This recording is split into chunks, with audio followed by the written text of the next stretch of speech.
We first met in 1996 when you won the long distance shootout at All-Star Weekend. I was there covering for SportsCenter. Now, that was a life-changing weekend in San Antonio. So how do you think your future was affected as a result of that Saturday night at the Alamo Dome? Yeah, look, there's no question, because I think prior to that, I had an undrafted player out of LaSalle University, and I had bounced around. About people that know my story know, like, I had time in the CBA. I had 10-day contracts. I went to Europe. All these things happened. And that year, I kind of had my breakthrough year, like the 2 years prior in Dallas and then Golden State. And then I went to Washington. That year was my first year in Washington.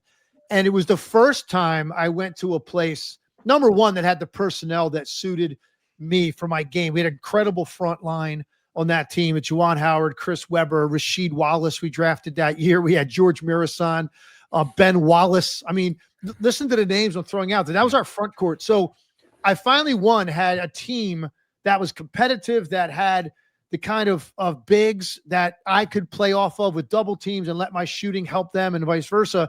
And then I also finally went to a head coach that had full belief in me, and Jimmy Lynam, who told me very early on in training camp that he was going to play me a lot, because he didn't realize until he had me that I could do other things that were going to help us win besides shoot.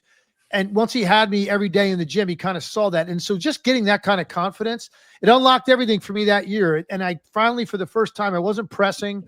I knew I was going to play. I could relax and let my talent just kind of go. And I had an incredible year, led the league in three-point shooting, won the three-point shootout, as you mentioned. We had a very good year in Washington.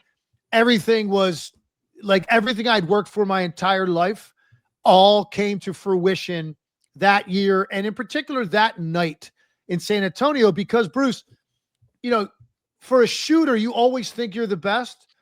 But now here we were. A lot of people still weren't that familiar with me, even though I was leading the league at the time of the contest.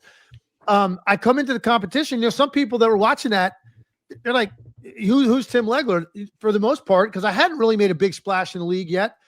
So for me, that was my night to validate myself. Even though it was just a competition, didn't matter. These are supposed to be the 8 best shooters in the world.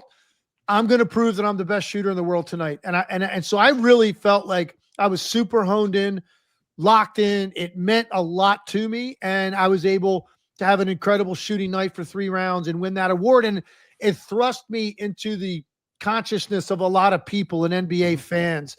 Now, unfortunately, I got hurt at the very end of that year. I tore 3 ligaments in my knee right before that season ended.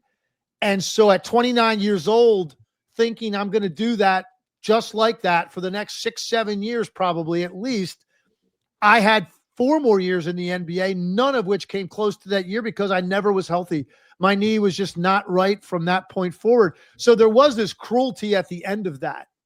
But to your point, there's no doubt that was a defining moment for me, being on that stage. And it in a lot of ways kind of set up my broadcasting career a few years later. And here I am still doing it.